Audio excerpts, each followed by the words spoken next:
is this idea of the smaller scale you are, the more management you've got to put into whatever you're doing, and the bigger you go, the less management you can put in, rather than you need to. You just can. You can step back further and further. So it's a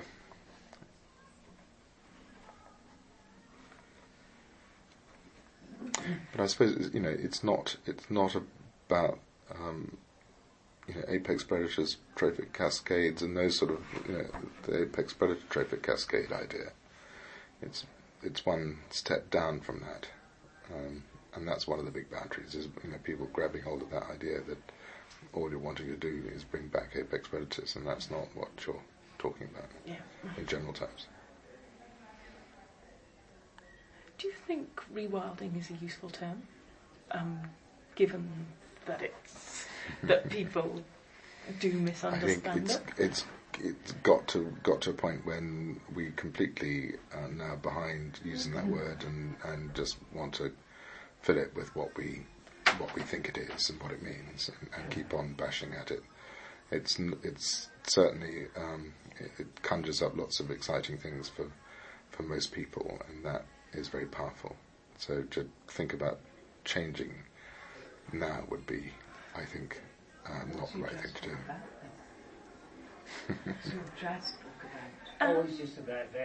And then, specifically for my project, did I mention I'm thinking of looking at the Avalon Marshes in Glastonbury and the Lower Otter Valley in Devon. Mm-hmm. I'm particularly interested in English landscapes, because obviously landscape in England means something really specific, even compared to Wales or Scotland. Are there any other sites that you would recommend that I might consider to look at? I'm certainly looking for at least one more. In what stage? Years ago, there was a book published called Mr. Jelly Roll. Probably not brand new, because what I'm looking for is something that's got some momentum, so I can see what limitations it has encountered and how. Well, then I think probably the perfect one would be Wick and Fen. Okay. Does that call itself rewilding? Its own staff do. Do they? I don't know if the National Trust do. Okay. And then the obvious one is Ennerdale, which I'm sure you know about, which is a collaboration between the National Trust and the Forest Commission and the Utilities Company. Yeah. It's difficult because the big organisations run scared of lots of words, don't they? And they're very careful and cautious about everything. And I'm not sure that down the road it will be, it won't be so scary, rewilding as a word and a concept, because people get used to the fact that it's not about wolves and bears, and it's about process-led conservation type ideas, but just pushing that envelope out much further than they've been comfortable to do it in the past. So I'm guessing that it will become more and more of something that will be acceptable. Yeah, because the two sites I've picked at the moment don't specifically call themselves rewilding, and because of the nature of my project and the nature of the term, I'm thinking it would be useful to have somewhere that specifically calls itself rewilding, which I think Ennerdale does. Yeah, I think yes. Do you want to? And I'm guessing that's always going to be a problem until such time as it's become clear that we are really not talking about wolves and bears. And I think that's the sort of bit that they just can't handle. I'm guessing, but I don't really know. I mean, the National Trust have spent a lot of time at NEP, and we've had days of the regional directors and 3-day workshops, and 400 of their staff have been through, and yet, there's sort of enthusiasm for it all, and the idea that they must do something about what they are doing at the moment, and they must do something much better with their nature management and conservation.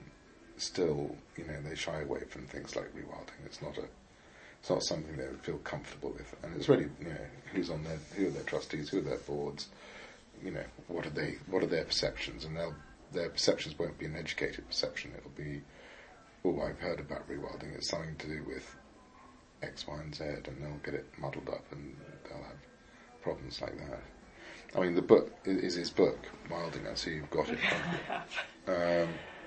That'll go a long way to explaining this, what NEP is, which is on the spectrum. It's not big enough. It's not wild enough. It's not free. But it certainly will, I hope, do something to educate some of the people that are running all this land, and that's certainly what I've been seeing. It's just an enormous interest now. And thus, this tomorrow, and 2 days ago, and last week, and the week before, and so I'm constantly talking about it to landowners and NGOs. Who knows? I mean, who knows where it'll go? But I'm guessing it'll all free up the word and what's in it and so on. And is there anyone that you would particularly recommend I speak to for my project? Either someone who's knows a lot about rewilding, or is involved in a project that you think is particularly relevant or interesting? Well, pretty well all the projects that made it through to the final round of the Endangered Landscape Programme, in terms of European, or there is only the most of this knowledge and the movement is a European-based movement.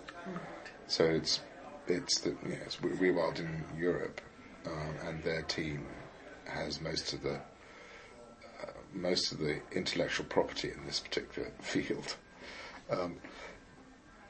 In the UK, well, I'm sure tomorrow you're seeing the bloody lot of them. I mean, that is why I'm here largely. I mean, they all have a different take on it. I mean, Alistair won't. I mean, Alistair's employed by us, and so Rewilding Britain. So we've discussed what we're trying to achieve and what our parameters are, and what it is that we're meaning. Derek Gow will have a very different view on what it means and what it should be achieving. I think it'll be far more radical. I think it'll be far more punchy. Christopher Price from CLA has been going now for 5 years to every sort of rewilding meeting he's ever had heard wind of, and Christopher will have another very different view, I suspect. But his view, he's quite interesting, Christopher, because he will say, he'll ring you up saying, well, then they aren't rewilders. They have absolutely no idea what they're talking about, and so he definitely has a view on what it means. I'm guessing you are talking to the people involved. I mean, I'm the point of it in this country. So I don't know. There is not there's not a huge quantity of people that one could go to other than Rewilding Britain and me and some of the other projects around Europe and Rewilding Europe, and they are the players. Yeah. So in this country, it is still a relatively small movement and still relatively early days. Yeah. So the ones that obviously people like Martin Harper, who will be running RSPB conservation, and Martin will say, well, we are rewilding, but we don't call it that, and so it'll be process-led conservation on his bigger reserves around the areas that they then control and manage for wildlife. The same with